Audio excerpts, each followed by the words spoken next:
আসসালামু আলাইকুম ওয়া রাহমাতুল্লাহি ওয়া বারাকাতুহু। বিসমিল্লাহির রহমানির রহিম। আলহামদুলিল্লাহি রাব্বিল আলামিন ওয়াস সালাতু ওয়াস সালামু আলা সাইয়্যিদিল মুরসালিন নবিয়িনা মুহাম্মদ ওয়া আলা আলিহি ওয়া সাহবিহি আজমাইন। আম্মা বাদ, ফাকাদ ক্বালা আল মুআল্লিফ রাহিমাহুল্লাহু তাআলা ওয়া আন আনাস রাদিয়াল্লাহু আনহু ক্বাল কানা রাসূলুল্লাহ সাল্লাল্লাহু আলাইহি ওয়াসাল্লাম ইযা ইরতাহালা ক্বাবলা আন তাযিগা আশ-শামসু আখারা আয-যুহরা ইলা ওয়াক্তিল আসর সুম্মা নাযালা ফাজামা বাইনাহুমা ফাইন জাগাত আশ-শামসু ক্বাবলা আন ইয়ারতাহিল সাল্লা আয-যুহরা সুম্মা রাকিবা। মুত্তাফাকুন আলাইহি। ওয়া ফি রিওয়ায়াতিন লিল হাকিম ফিল আরবাঈন বিইসনাদিন সহিহিন সাল্লা আয-যুহরা ওয়াল আসরা সুম্মা রাকিব। ওয়া লি আবি নুআইমিন ফি মুস্তাখরাজ মুসলিম কানা ইযা কানা ফি সফর ফাজালাত আশ-শামস সাল্লা আয-যুহরা ওয়াল আসরা জামিআন সুম্মা ইরতাহাল। আল্লাহ পাকের সমস্ত প্রশংসা যে আল্লাহ পাক রব্বুল আলামিন আমাদের 5 ওয়াক্ত সালাত ফরজ করেছেন। আর আল্লাহ পাক রব্বুল আলামিন নামাজের ক্ষেত্রে, তাহারাতের ক্ষেত্রে যেখানে মুশকিল সেখানে আল্লাহ পাক আসান করেছেন। এটা হচ্ছে আল্লাহ পাকের দিনের বৈশিষ্ট্য, দিনের সৌন্দর্য। যেখানে মুশকিল সেখানে আল্লাহ পাক সহজ করেছেন। আমাদের বুলুগুল মারামের যে হাদিসগুলি নিয়ে আলোচনা হচ্ছে তাতে দর্শের বিষয়বস্তু আজকে বিশেষ করে 2 ওয়াক্ত নামাজ একত্রিত করা, জমা করা সফরে অথবা অন্যান্য যে কারণগুলিতে, যেই কারণে জমা করা শরীয়তে জায়েজ। বিশেষ করে সফরের অধ্যায়, সফরের নামাজ, মুসাফিরের নামাজের একটি বিধান হচ্ছে 2 ওয়াক্ত সালাত একসাথে পড়তে পারে। জোহর আসর একসাথে পড়তে পারে, মাগরিব এশা একসাথে আদায় করতে পারে। এছাড়া অন্য নামাজকে, এক নামাজকে আরেক নামাজের সাথে করা যাবে না। ফজরকে জোহরের সাথে করা যাবে না, এশাকে ফজরের সাথে করা যাবে না, আসরকে মাগরিবের সাথে করা যাবে না। 2 ওয়াক্ত জমা করা মানে এই নয় যে আপনি খেয়াল খুশি জমা করবেন, বরং শুধু জোহর আসর জমা করতে পারবেন আর মাগরিব এশা জমা করতে পারবেন। কারণ এই দুটো নামাজ এমন নামাজ যেই নামাজগুলির ওয়াক্তে মাঝখানে কোনো ব্যবধান নেই। জোহর শেষ হলেই, জোহরের ওয়াক্ত শেষ হলে সাথে সাথে আসর শুরু হয়ে যায়, মাগরিবের ওয়াক্ত শেষ হলেই সাথে সাথে এশার ওয়াক্ত শুরু হয়ে যায়। এই জন্য এই হিকমতে, এই রহস্যের কারণেই এক নামাজকে আরেক নামাজের সাথে একত্রিত করা যাবে। আর এই একত্রিতকরণ মানে এই নয় যে একটি নামাজ ওয়াক্তে আদায় করলেন আর একটিকে কাজা করলেন বিলম্ব করলে, অথবা আর একটিকে টেনে নিয়ে এসে অন্য ওয়াক্তে করে দিলেন। বরং এটাকে ওলামারা বলেছেন যে একটি নামাজের ওয়াক্তে আর একটি নামাজকে যে পড়লেন সেটা সেই ওয়াক্তেই আদায় হলো, সেই ওয়াক্তেই আদায় গণ্য করা হবে। এই জন্য কোনো মানুষ যদি আসরের সময় ইসলাম গ্রহণ করে তাকে জোহর আদায় করতে হবে, জোহর সহ আদায় করতে হবে। এশার সময় হয়ে গেছে, এশার নামাজের সময় ইসলাম গ্রহণ করলো, তাহলে তাকে মাগরিব এশা দুটি পড়তে হবে, আসর পড়া লাগবে না। 2 ওয়াক্ত নামাজকে একত্রিত করা এই সম্পর্কে হাদিসগুলি দেখি। আনাস রাদিয়াল্লাহু তাআলা আনহু থেকে বর্ণিত, তিনি বলছেন কানা রাসূলুল্লাহ সাল্লাল্লাহু আলাইহি ওয়াসাল্লাম ইযা ইরতাহালা ক্বাবলা আন তাযিগা আশ-শামস। রাসূলুল্লাহ সাল্লাল্লাহু আলাইহি ওয়াসাল্লাম যদি সূর্য গড়ে যাওয়ার, ঢলে যাওয়ার পূর্বে সফর শুরু করতেন, রওয়ানা হতেন। ইরতিহালা মানে রওয়ানা হওয়া, রওয়ানা হতেন সূর্য গড়ে যাওয়ার আগেই। তাহলে কি করতেন? এখন সূর্য গড়েনি, তার মানে জোহরের সময় হয়নি, তাহলে শুরু করে দিয়েছেন সফর। আখারা যোহরা ইলা ওয়াক্তিল আসর, তাহলে জোহরকে বিলম্ব করতেন আসরের সময় পর্যন্ত। তাহলে জমে তাখির করতেন। জমা হচ্ছে 2 প্রকার, আর এক শ্রেণীর লোকের আর এক প্রকার বাড়িয়েছে, 3 প্রকার। জমা তাকদিম মানে আগেই একত্রিত করে নেওয়া, জোহরের টাইমে আসর পড়ে নেওয়া, মাগরিবের সময় এশা পড়ে নেওয়া, এটা হচ্ছে জমা তাকদিম, অ্যাডভান্স জমা করে নেওয়া। আর আরেকটা হচ্ছে জামা তাখির মানে বিলম্ব করে একত্রিত করা, আসরের সময় জোহর পড়া আর এশার সময় মাগরিব পড়া। এই 2 জমাই জায়েজ রয়েছে। আর একটি জামা কিছু উলামা বলেছেন সেটা হচ্ছে জামা সুরি, মানে ধরনে, দেখতে একত্রিত করা, কিন্তু আসলে একত্রিতকরণ নাই, একসাথে নামাজ পড়া নাই। সেটা হচ্ছে জোহরের শেষ ওয়াক্তে একবারে। আজকাল আসরের আজান হচ্ছে ধরুন 3:06 আজকে আজান হয়েছে, হ্যাঁ 3:06। তাহলে আপনি 3টা বাজতে যাচ্ছে, 2 মিনিট বাকি আছে, ওই সময় জোহর নামাজ শুরু করে দিলেন। কোন সময় নামাজ পড়ছেন আপনি? জোহরের সময় নামাজ পড়ছেন। যেমনই 4 রাকাত নামাজ পড়া হয়েছে, 3:06 বেজে গেছে, তাহলে কি হয়ে গেল? আসরের নামাজের রক্ত হয়ে গেল। তখন কি করলেন? আসরের নামাজ শুরু করে দিলেন। তো আসরের নামাজ কোন রক্তে পড়লেন? আসরের রক্তে পড়েছেন, কিন্তু সুরাতান মানে দেখার দিক থেকে বাহ্যিক যেন 2 ওয়াক্ত জমা করলেন, আসলে জমা নাই। জোহরের শেষ ওয়াক্তে জোহর পড়েছেন, আর আসর আউয়াল ওয়াক্তে প্রথম ওয়াক্তে আসর পড়েছেন, এটা জামা সুরি।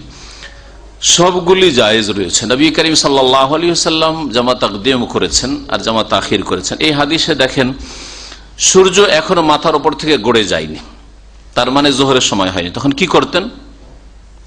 সফর শুরু করে দিলেন, আখারা জোহর, আর জোহরকে বিলম্ব করতেন ইলা ওয়াক্তিল আসর, আসরের সময় পর্যন্ত। কোন জামা করতেন? এটা বিলম্বে জমা করা, জামে তাখির। সুম্মা নাজালা, এই জমা করার জন্য কোন জায়গায় অবতরণ করতেন ওটার পিঠ থেকে, ফাজামা বাইনাহুমা 2 ওয়াক্ত জমা করতেন। ফাইন জাগাতিশ শামসু ক্বাবলা আন ইয়ারতাহিল, সফর শুরু করছেন, রওনা হওয়ার পূর্বে যদি সূর্য গড়ে যেত, সূর্য গড়ে গেছে, তারপরে এখন রওনা হচ্ছেন যে কোনো জায়গা থেকে, সে মদিনা থেকে অথবা অন্য কোনো জায়গা থেকে, সাল্লা জোহরা, তাহলে জোহরের নামাজ পড়ে নিতেন, জোহরের নামাজ পড়ে দিতেন। বিশেষ করে মুকিম অবস্থায় আছেন, সফরে না, মুকিম অবস্থায় এখন, মানে আপনি এখন দাম্মামে আছেন, নিজের বাড়িতেই আছেন, আর কি হলো ওই সময়? সূর্য ঢলে গেছে মাথার উপর থেকে, তাহলে জোহরের রক্ত হয়ে গেছে। কিন্তু জোহর পড়েই আপনি বেরিয়ে যাবেন, হ্যাঁ 1টার আগে হয়তো বেরিয়ে যাবেন, আসরের সময় হবেন। আর এমন সফরে যাচ্ছেন যে এর মাঝখানে আপনার স্বাধীন গাড়ি নয়, নিজের গাড়ি নয়, যানবাহন অন্যের, থামবে না হয়তো, তাহারাতের সমস্যা, এক উজুর সমস্যা, তখন উজু রাখতে পারবো কি পারবো না, তারপরে ওইভাবে নামাজ পড়তে পারবো না। তো এই ক্ষেত্রে কি করবেন? আপনি এখনো মুসাফির হননি, বাড়িতেই আছেন, মুকিম হয়ে আছেন, জমা করতে পারবেন। এই ক্ষেত্রে এই হাদিসে বলা হয়েছে, মুত্তাফাকুন আলাইহি, বুখারী মুসলিমের হাদিসে, যে নবী সাল্লাল্লাহু আলাইহি ওয়াসাল্লাম জোহরের নামাজ শুধু পড়তেন, সুম্মা রাকিবা, তারপর সোয়ার হয়েছে, তাহলে আসর পড়তেন না। একটা হাদিস, আসর পড়তেন। আসর কোথায় পড়তেন? তাহলে জমা করতেন না, তাহলে এক কথায় মুকিম অবস্থায় জমা করতেন না। জোহর পড়ে নিলেন, বেরিয়ে পড়লেন, রাস্তায় গিয়ে আচ্ছা দেখা যাচ্ছে যেখানে আসর হবে সেখানে গিয়ে আসর নামাজ পড়ব। অফি রিওয়ায়াতিল হাকিম, ইমাম হাকিমের একটি বর্ণনায়, ফিল আরবাইন, আরবাইন নামক কিতাবে রয়েছে, বেসনাদিন সহিহ, সহি সনদে, সহি সূত্রে, যে নবী সাল্লাল্লাহু আলাইহি ওয়াসাল্লাম যদি সফর করার পূর্বেই সূর্য গড়ে যেত, তাহলে কি করতেন? সাল্লা জোহরা ওয়াল আসরা সুম্মা রাকিব, মুকিম অবস্থাতে আছেন, হ্যাঁ জোহর পড়ে নিতেন, আসর পড়ে দিতেন, আর তারপরে সওয়ার হইতেন। এইরকমও করেছেন। তাহলে এখানে আর একটু ছাড় পাওয়া গেল। আপনি এখান থেকে ধরেন দুপুরবেলা জোহরের সময়, জোহর পড়ে আপনাকে সফর শুরু করে দিতে হবে, যেখানকারই সফর হোক না কেন। তাহলে জোহরের রক্ত হয়েছে, আসর রক্ত হয়নি। জমা যে করবেন, জমা করতে আর একটা বাধা মনে হচ্ছে যে আমি তো এখনো মুকিমে আছি, দামামের ভিতরে আছি, তাই না? এই ক্ষেত্রে এই হাদিস কি বলে? এই হাদিস আর প্রমাণিত হয় যে জমা করা যাবে। তাহলে এই হাদিস বলে জমা করা যাবে, আর আগের হাদিসে নবী সাল্লাল্লাহু আলাইহি সাল্লামের আমল বলে যে নবী সাল্লাল্লাহু আলাইহি সাল্লাম জোহর শুধু পড়েছেন, আসরটা রাস্তায় গিয়ে পড়েছেন। হ্যাঁ, পরস্পর বিরোধী মনে হচ্ছে না? এই ক্ষেত্রে আমরা সমন্বয় করতে পারি। আর দিনে এই সরলতা আছে, দিনে এই আল্লাহ পাক মুশকিলের ক্ষেত্রে সহজ করেছেন। যদি দেখা যায় যে না, আর ওই রকম সুযোগ সুবিধা করা যাবে না, নেমে নামাজ পড়বো, উজু করবো, এইরকম সুযোগ সুবিধা হবে না, জটিলতা আসবে। ধরেন প্লেনের সফর, আপনি বিদেশে যাচ্ছেন, অথবা এইরকম যে মাগরিব হয়ে যাবে, আর সুযোগ সুবিধা পাওয়া যাবে না নেমে নামাজ পড়ার, আর নামাজ পড়া নিজের জন্য হয়তো মুশকিল মনে করছেন, তাহারাত পবিত্রতা মুশকিল মনে করছেন, ইত্যাদি, যেভাবে হোক না কেন, তাহলে আপনি জোহর আসর জমা করে নিতে পারেন, অথচ আপনি মুকিম। কারণ নবী করিম সাল্লাল্লাহু আলাইহি সাল্লাম একবার দুইবার হইল, কখনো সফর ছাড়াও বৃষ্টি ছাড়াও জমা করেছেন। হ্যাঁ, এইখানে যেহেতু সফর একটু পরেই শুরু হবে, জমা করেছেন রাসূলুল্লাহ সাল্লাল্লাহু আলাইহি ওয়াসাল্লাম। হাদিস মুস্তাদরাক হাকিমের এই হাদিস। আর একটি হাদিস এর সমর্থনে রয়েছে, ওয়ালি আবি নাঈম, ইমাম আবু নাঈম বর্ণনা করেছেন, তার কিতাব রয়েছে মুস্তাখরাজ মুসলিম, ইমাম মুসলিমের শর্ত সাপেক্ষ কিতাব, কিন্তু ইমাম মুসলিম হাদিসগুলো নিয়ে আসেননি। মুস্তাখরাজ বলা হয়। তো মুস্তাখরাজে তিনি বর্ণনা করেছেন, কানা ইযা কানা ফি সাফার, রাসূলুল্লাহ যখন সফরে হইতেন, তাহলে সফরে কিন্তু এখানে আছেন, এখানে মুকিম অবস্থায় না। ফাজালাতিশ শামস, সূর্য গড়ে গেছে, তখন কি করতেন? সাল্লা যোহরা ওয়াল আসরা জামিয়ান, যোহর আসর একসাথে পড়েন, অবস্থান করে আছেন, তাহলে থেমে আছেন কোন জায়গায়, যোহর আসর একসাথে পড়ে নিতেন জামিয়ান, সুম্মার তাহলা, তারপরে রওনা হয়ে যেতেন। এখন আপনি সফরে যে কোনো জায়গায় আছেন, মক্কা গিয়েছেন, এখন জোহরের পরে যে বাসগুলি ছাড়ে ধরেন, হ্যাঁ, মক্কা থেকে মদিনা থেকে ওমরার বাসগুলি জোহর পরেই ছাড়ে, তাই না, দুটোর সময়। এই সময়ের দলিল, এই সময় আপনি নামাজ পড়েন, জোহর পড়ে নেন, আসর পড়ে নেন, আর তারপরে আপনার সফর শুরু করে দেন, এরকম। কিন্তু আর একটা মাসলা জেনে রাখেন, অধিকাংশ উমরাকারীরা বা উমরার মুসাফিররা জুমার দিন রওনা হয় মক্কা থেকে অথবা মদিনা থেকে, জুমার সাথে আসর জমা করা যাবে না। এই মাসলা অনেকে জানে না, অনেক আলেমরাও এই মাসলায় ভুল করে থাকে। কারণ শেখ আল্লামা আব্দুল আজিজ বিন বাজ রাহমাতুল্লাহ আলাইহি বলছেন যে নবী সাল্লাল্লাহু আলাইহি সাল্লাম জীবনে কখনো জুমার সাথে আসরকে জমা করেননি। আর জুমা আর আসর ধরনে ভিন্ন, জোহর আসর একই, এটাও 5 ওয়াক্ত নামাজের এক নামাজ জোহর, 5 ওয়াক্ত নামাজের আরেক নামাজ হচ্ছে আসর, কিন্তু জুমাটা ভিন্ন।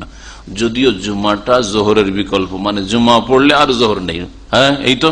কিন্তু কেউ যদি জুমা না পড়তে পারে অথবা তার জুমা ফরজ না থাকে, তাহলে জোহর পড়বে। কিন্তু জুমাকে জোহরের সাথে না, জুমাকে আসরের সাথে জমা করা যাবে না, এই ভুল অনেকেই হয়তো করেছেন। وعن معاذ بن جبل رضي الله عنه قال خرجنا مع النبي صلى الله عليه وسلم في غزوة تبوك فكان يصلي الظهر والعصر جميعا والمغرب والعشاء جميعا رواه مسلم। মুআয বিন জাবাল রাদিয়াল্লাহু তাআলা আনহু থেকে বর্ণিত, তিনি বলছেন যে আমরা নবী করিম সাল্লাল্লাহু আলাইহি সাল্লামের সাথে তাবুকের যুদ্ধে বেরিয়েছিলাম। তাবুকের যুদ্ধ রাসূলুল্লাহ সাল্লাল্লাহু আলাইহি ওয়াসাল্লামের শেষ জামানে, নবম হিজরিতে হয়েছে। এতে রাসূলুল্লাহ সাল্লাল্লাহু আলাইহি ওয়াসাল্লাম বেরিয়েছিলেন, আর বেশ দীর্ঘদিনের সফর ছিল, অনেক দূরের সফর, সবচেয়ে দূরের সফর রাসূলুল্লাহ সাল্লাল্লাহু আলাইহি সাল্লামের এই তাবুকের যুদ্ধের সফর ছিল। ফাকানা ইউসাল্লি যুহরা ওয়াল আসরা জামিয়ান, তো রাসূলুল্লাহ সাল্লাল্লাহু আলাইহি ওয়াসাল্লাম যুহর আসর একসাথে পড়তেন, ওয়াল মাগরিব ওয়াল ইশা জামিয়ান, মাগরিব ইশা একসাথে পড়তেন সফরে। রাওয়াহু মুসলিম, হাদিস সহিহ মুসলিমের। তো এই ছিল কয়েকটি হাদিস 2 ওয়াক্ত জমা করা সম্পর্কে, মাগরিব ইশা জমা করা আর যুহর আসর জমা করা। তিরমিজিতে আরেকটি হাদিস আছে, ভাষ্যকার উল্লেখ করেছেন যে হাদিসটা তিরমিজির হাদিস নম্বর 550। এই হাদিসটা থেকে আমরা আরো একটু এই বিষয়টাকে স্পষ্ট করতে পারবো। তাতে রয়েছে, কানা ইযার তাহালা ক্বাবলা আন তাজিগা শামস, রাসূলুল্লাহ সাল্লাল্লাহু আলাইহি ওয়াসাল্লাম সূর্য গড়ে যাওয়ার পূর্বে যদি রওনা হতেন, সফর শুরু করতেন, আখারা যোহরা ইলা আন ইয়াজমাআহা ইলাল আসর, তাহলে যোহরে বিলম্ব করতেন আসরের সাথে একত্রিত করার জন্য, জামা তাখির করতেন। ইউসাল্লিহিমা জামিয়ান, আর 2 ওয়াক্ত নামাজ পড়তেন, তাহলে সফরে চলে যাওয়ার পরে রাস্তায় কোন জায়গায় আসরের সময় যোহর পড়তেন। ওয়াইজার তাহলা বাদা যায়গিশ শামস, আর সূর্য ঢলে যাওয়ার পর বা গড়ে যাওয়ার পরে যদি রওনা হইতেন, সূর্য এখন গড়ে গেছে, তাহলে মুকিম আছেন, তাহলে কি করতেন নবী সাল্লাল্লাহু আলাইহি ওয়াসাল্লাম? আজ্জালাল আসরা ইলা যোহরি, তাহলে আসরকে যোহরের সাথে জলদি করে নিতেন, আগে করে নিতেন। ওয়াসাল্লা যোহরা ওয়াল আসরা জামিয়ান, যোহর আর আসর একসাথে পড়তেন, মুকিম অবস্থায় যোহর আসর একসাথে পড়তেন। হাদিসটি তিরমিজিতে রয়েছে, হাদিস সহিহ। তাহলে বোঝা গেল, এই মাসালা আরো স্পষ্ট হলো যে এইরকম পরিস্থিতিতে যদি দেখা যায় যে সামনে রাস্তায় গিয়ে আমার জন্য আবার আসরের জন্য নামা, এটাও জটিল হবে, তাহারাত জটিল হবে, সুতরাং কি করি, আমি জমা করিনি, তারপর রওনা হয়ে যায়, জায়েজ রয়েছে। কিন্তু ওই লোক সম্পর্কে ওলামারা বলছেন যে ওই লোকের জন্য ঠিক নাই, যেই লোকের স্বাধীন সফর, নিজের গাড়িতে যাচ্ছে, অথবা ধরেন সৌদি আরব বিশেষ করে নিজের গাড়ি না হলো বাসও হলো, আসরের জন্য থামবে, হয়তো বুঝতে পারছেন কোনো পেট্রোল পাম্পে থামবে, আসরের নামাজ পড়তে পারবেন, তাহলে মুকিম অবস্থায় জমা না করা উচিত। মুকিম অবস্থায় জমা না করা উচিত, কারণ আল্লাহ পাক রব্বুল আলামিনের বিধান হচ্ছে প্রত্যেক নামাজকে তার ওয়াক্তে আল্লাহ ফরজ করেছেন। ইন্নাস সালাতা কানাত আলাল মুমিনিনা কিতাবাম মাওকুতা, আল্লাহ পাক রব্বুল আলামিন বলছেন নিশ্চয় নামাজ মুমিনদের উপর ফরজ, কিতাবান মাওকুতা, প্রত্যেক ওয়াক্তে নিজ নিজ ওয়াক্তে আল্লাহ পাক ফরজ করেছেন, নির্ধারিত ওয়াক্তে আল্লাহ পাক ফরজ করেছেন, তার সময় নির্ধারণ করেছেন। এই জন্য মেরাজ থেকে ফিরে যেই দিন আসলেন রাসূলুল্লাহ সাল্লাল্লাহু আলাইহি ওয়াসাল্লাম রাতে আসলেন, সকালবেলায় জিবরাইল আলাইহিস সালাম মক্কায় আসলেন, আসার পরে 2 দিন থেকেছেন রাসূলুল্লাহ সাল্লাল্লাহু আলাইহি ওয়াসাল্লামের সাথে। ইমাম হয়েছেন জিবরাইল আলাইহিস সালাম, মুক্তাদি হয়েছেন রাসূলুল্লাহ সাল্লাল্লাহু আলাইহি ওয়াসাল্লাম। একদিন আউয়াল ওয়াক্তে নামাজ পড়িয়েছেন, আর একদিন শেষ ওয়াক্তে নামাজ পড়িয়েছেন। 2 দিনে 10 ওয়াক্ত নামাজ পড়িয়ে দেওয়ার পরে বললেন, ইয়া মুহাম্মদ, হে মুহাম্মদ সাল্লাল্লাহু আলাইহি ওয়াসাল্লাম, আল ওয়াক্তু মা বাইনা হাযাইনি, নামাজের ওয়াক্ত হচ্ছে এই 2 ওয়াক্তের মাঝখানে, এর মাঝখানে যোহর আসরের নামাজ, মাগরিব এশার নামাজ, ফজরের নামাজ, এর মাঝে একদিন প্রথম ওয়াক্তে, একদিন শেষ ওয়াক্তে, এর বাইরে নামাজ নাই। তাহলে যখন আপনি ঠিক আপন আপন টাইমে নামাজ আদায় করতে পারছেন, তখন কিন্তু জমা করা যাবে না, তখন জমা করা যাবে না, আর নামাজ যথেষ্ট হবে না এরকম জমা করলে বিনা উজুরে। মাঝখানে কসরের একটা হাদিস নিয়ে এসছেন, যে কসরের বিস্তারিত আলোচনা গত সপ্তাহ হয়ে গেছে। হাদিস যেহেতু এসছে, সুতরাং হাদিসটা আপনাদের সামনে তরজমা এবং ব্যাখ্যা করে দিই। وعن ابن عباس رضي الله عنهما قال قال رسول الله صلى الله عليه وسلم لا تقصروا الصلاة في أقل من 4 برد من مكة إلى أسفان رواه الدارقطني بإسناد ضعيف والصحيح أنه موقوف كذا أخرجه ابن خزيمة। আব্দুল্লাহ ইবনে আব্বাস রাদিয়াল্লাহু তাআলা আনহুমা থেকে বর্ণিত, তিনি বলছেন রাসূলুল্লাহ সাল্লাল্লাহু আলাইহি ওয়াসাল্লাম বলেছেন, লা তাকসুরুস সালাত, তোমরা নামাজে কসর করিও না, ফি আকাল্লা মিন 4 বুরুদ, 4 বুরদের, 4 বারিদের কম হলে, 4 বারিদের কম দূরত্ব হলে তোমরা কসর করিও না। মানে কসরের তাহলে দূরত্ব কতটা হইতে হবে? কমপক্ষে 4 বারিদ হইতে হবে। 4 বারিদ কত দূর? বারিদ যদি কেউ না বুঝতে পারে, তাহলে এক জায়গা থেকে আর এক জায়গা বুঝিয়ে দিয়েছেন রাসূলুল্লাহ সাল্লাল্লাহু আলাইহি ওয়াসাল্লাম। যেমন মিন মক্কা ইলা উসফান, মক্কা থেকে উসফান পর্যন্ত যে দূরত্ব রয়েছে, মক্কা থেকে উসফান, মক্কার বাইরে জেদ্দার পথে। এবার গত 2-3 সপ্তাহ আগে যে জেদ্দা গেলাম, সেখানে উসফানে একটা আমার বক্তব্য ছিল। তো উসফানটা মক্কা থেকে 80 কিলোমিটার দূরে, উসফান হচ্ছে মক্কা থেকে 80 কিলোমিটার দূরে, আর জেদ্দা শহরেরও বাইরে। তো জেদ্দা শহর থেকে কাছাকাছি হবে, 40-50 কিলোমিটার হবে, আর মক্কা থেকে 80 কিলোমিটার হবে। তো মক্কা থেকে উসফানের যে দূরত্ব রয়েছে, এটা হচ্ছে 4 বুরুদ, 4 বারিদ। বারিদের বহু বচন হচ্ছে বুরুদ, 4 বারিদ। তো বারিদ কত এটা বলবো, তার আগে জানা এই হাদিসটা কোন কিতাবে রয়েছে। রাওয়াহু দারকুতনি, ইমাম দারকুতনি তার সুনানে দারকুতনি বর্ণনা করেছে বিসনাদিন দাঈফ, কিন্তু সনদ হচ্ছে দুর্বল। তাই নবী করিম সাল্লাল্লাহু আলাইহি ওয়াসাল্লাম বলেছেন এটা কিন্তু দুর্বল। আর ইমাম ইবনে হাজার রাহমাতুল্লাহ বলছেন ওয়াস সাহিহু আন্নাহু মাওকুফ, আর সহিহ হচ্ছে, বিশুদ্ধ কথা হচ্ছে যে এই হাদিসটা মওকুফ। মওকুফ মানে এটা রাসূলুল্লাহ সাল্লাল্লাহু আলাইহি ওয়াসাল্লামের বাণী নয়, বরং আব্দুল্লাহ বিন আব্বাসের বক্তব্য, উক্তি। আব্দুল্লাহ বিন আব্বাস বলেছেন যে 4 বারিদ না হইলে তোমরা কসর করিও না। মওকুফ মানে সাহাবীর কথা বা কাজ, হ্যাঁ, একে বলা হয় মওকুফ বলা হয়। কাজা আখরাজাহু ইবনে খুজাইমা, এইরকমই বর্ণনা করেছেন ইমাম ইবনে খুজাইমা রাহমাতুল্লাহি আলাইহি। এই হাদিস জয়ীফ এই জন্য যে এর সনদে ইসমাইল বিন আইয়াস নামক একজন বর্ণনাকারী রয়েছে, আর এই ইসমাইল বিন আইয়াস হেজাজি বর্ণনাকারীদের থেকে হাদিস বর্ণনা করলে হাদিস তার দুর্বল হয়ে যেত, কারণ তাদের সাথে, হেজাজি আলেমদের সাথে তার সাক্ষাৎ বা তার শিক্ষা গ্রহণ দুর্বল, বেশি দিন শিখতে পায়নি। বেশি দিন কারো কাছ থেকে শিক্ষা লাভ না করলে তার কথাগুলিকে আয়ত্ত করা সাধারণত যায় না। উদাহরণস্বরূপ কেউ দামামে 1-2 সপ্তাহ থেকেছে, বা 2-4-6 মাস থেকেছে, 2-4-10টা দর্শে বসেছে, হ্যাঁ, আর একজন 5 বছর 10 বছর থেকেছে, দুজন সমান হইতে পারে? সমান হইতে পারে না। আর 2-4টা সপ্তাহ থেকে যদি বলে যে অমুকেই বলেছেন, অমুকেই বলেছেন, অমুকেই বলেছেন, তাহলে ভুল বেশি হওয়ার সম্ভাবনা রয়েছে। কিন্তু যে ব্যক্তি 5 বছর 7 বছর 10 বছর থেকেছে, তার ভুলের সম্ভাবনা কম।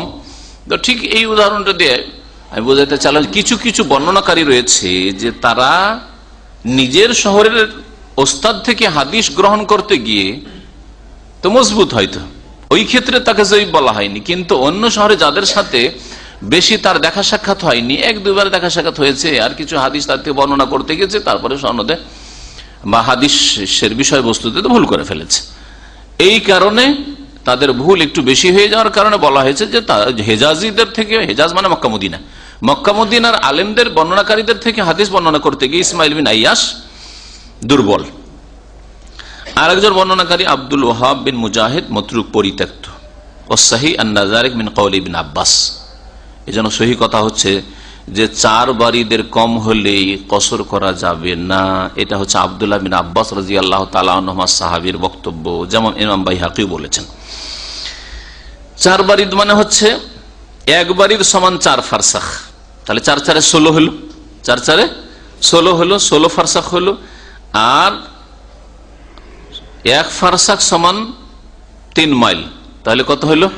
3 × 48 হলো, 48 মাইল। 48 মাইল সমান সাধারণত 80 কিলোমিটারের কাছাকাছি, 80 কিলোমিটার কাছাকাছি। এই জন্য 80 কিলোমিটার মশহুর রয়েছে। 80 কিলোমিটারের যে ফতুয়া, তাহলে তার ভিত্তি, তার দলিল পেলেন। তার দলিল হচ্ছে এই হাদিসটি, কিন্তু রাসূলুল্লাহ সাল্লাল্লাহু আলাইহি ওয়াসাল্লাম থেকে সহিহ সূত্রে প্রমাণিত নয়, আব্দুল্লাহ বিন আব্বাসের মওকুফ হাদিস, মানে তার বক্তব্য। আব্দুল্লাহ বিন আব্বাস নিজের পক্ষ থেকে বলবেন এটা খানিকটা দূরের বিষয়, হয়তো তার কাছে রাসূলুল্লাহ সাল্লাল্লাহু আলাইহি ওয়াসাল্লাম থেকে প্রমাণ থাকতো, এই একটা সম্ভাবনা আছে, যার ফলে অধিকাংশ উলামারা বলছেন আর জনসাধারণের জন্য সুবিধা। একজন সাধারণ মানুষ ফতোয়া জিজ্ঞাসা করছেন আমি কত দূর গেলে মুসাফির হইতে পারবো? 80 কিলোমিটার, খুব সহজ। কিন্তু ইমাম ইবনে তাইমিয়া রাহমাতুল্লাহ আলাইহি ফতোয়া যদি বলা হয় এরকম, এখানকার অনেক উলামাই ফতোয়া দিচ্ছেন যে এটা দেশের উপর ছেড়ে দাও, উর্ফ, সেখানকার প্রথার উপরে ছেড়ে দাও, সেখানকার প্রথায়, সেখানকার মানুষের ভাষায় সফর কোনটাকে বলা যায়। তারা কিছু তার লক্ষণ বলেছেন, এই কথাটি এর আগে বলিনি, যদি আগের কথাগুলি এর আগে বলেছি আর ইখতিলাফ দ্বিমতটি বলেছি। সেটা হচ্ছে যে সফর কাকে বলে? সফর এইরকম জার্নিকে বলা হয় যেই জার্নি, যেই সফরের জন্য কিছু সম্বল পাথেয় নেওয়া হয়। পাথেয়, আজকাল শহরের লোকেরা পাথেয় কেন নেবে? যেখানে যায় পেট্রোল পাম্পে খাবার পায়, হোটেল আছে, হ্যাঁ, দোকানপাট আছে, সুপার মার্কেট আছে, কিছুই নিয়ে যায় না, খালি হাতে চলে যায় পকেটে পয়সা নিয়ে, ঠিক না? তাহলে আজকাল এটাও দিয়ে বোঝা মুশকিল। কিন্তু হ্যাঁ, আজকে থেকে আপনি চলে যান 30-40 বছর একটু পেছন দিকে চলে যান, আমাদের বাপ চাচারা, বরং আমরাও ছোট কালে গেছি, মাদ্রাসায় গিয়েছি, বাড়ি থেকে মুড়ি বেঁধে নিয়েছি, ছাতু বেঁধে নিয়েছি। আমরা বাঁধিনি, কিন্তু আমাদের বাপ চাচাদের শুনেছি ওরা ছাতু বেঁধে যেত, কোর্টে যেত, ওই ডিস্ট্রিক্ট টাউনে ছাতু বেঁধে নিয়েছে, না রুটি বেঁধে নিয়েছে, হ্যাঁ, ইত্যাদি ইত্যাদি, নাস্তা পানি বেঁধে নিয়েছে, রাস্তায় বসে খাচ্ছে, তারপরে আবার চললো। তারপরে ট্রেনে সফর করছে, খানা পানি বেঁধে নিয়েছে, রাস্তায় খেলো। এইরকম করতো না, করতো না? বয়স্ক লোকেরা জানবেন। তো যেই দূরত্বের জন্য মানুষ পাথেও বেঁধে নিয়ে যায়, ওইটাকে সফর বলে। আর এমন দূরত্ব যে সাধারণত পাথেও নাই, যাচ্ছি, এই তো খেয়ে দিয়ে বেরোলাম দুপুরে, আসরে পৌঁছে যাবো, 2 ঘন্টা পরে পৌঁছে যাবো, ওখানে কিন্তু আমার খাবার পাওয়ার একজনের বাড়ি বা যেখানে যাচ্ছি, তাই এটা সফর না সাধারণত। কিন্তু এটা যখন মানুষ পায়ে হেঁটে যেত অথবা উটের পিঠে যেত তখন তো বোঝা যাবে, কিন্তু প্লেনে 2 ঘন্টা অনেক দূরে চলে যাবেন আপনি, বরং আধা ঘন্টাও লাগবে না সফরের দূরত্বে যেতে, তাই না? তো এই জন্য জনসাধারণের জন্য এই ফতোয়া সহজ, যদিও দলিলের দিক থেকে অত শক্তিশালী নয় 80 কিলোমিটারের ফতোয়া, কিন্তু জনসাধারণকে বোঝানোর জন্য। আর সাধারণত 80 কিলোমিটার হলে, কাছাকাছি 70-80 কিলোমিটার, 90 কিলোমিটার এরকম হইলে এটা কি সফর মনে করা হয়। আল্লাহু আলাম। আমাদের আসল বিষয়বস্তু কি ছিল আজকের? 2 ওয়াক্ত জমা করা, তাই না? 2 ওয়াক্ত জমা করা বিশেষ করে সফরের জন্য রাসূলুল্লাহ সাল্লাল্লাহু আলাইহি ওয়াসাল্লাম করেছেন, কিন্তু কখনো কখনো বৃষ্টির জন্য করেছেন। আর রাসূলুল্লাহ সাল্লাল্লাহু আলাইহি ওয়াসাল্লাম বৃষ্টির জন্য জমা করেছেন, তাহলে বৃষ্টির মতো যে কারণগুলি যাতে বারবার করে মসজিদে আসা, জামাতে হাজির হওয়া কষ্টকর, এই কষ্টের কারণটাকে আইম্মায়ে কেরামরা, বিশেষ করে ইমাম আহমদ বিন হাম্বল তুলে ধরেছেন যে যেখানে কষ্ট রয়েছে সেখানে জমা করা যাবে। তাহলে কষ্ট আর প্রয়োজন, এটা হচ্ছে নামাজ জমা করার, জোহর আসর জমা করার, মাগরিব এশা জমা করার বৈধতার কারণ।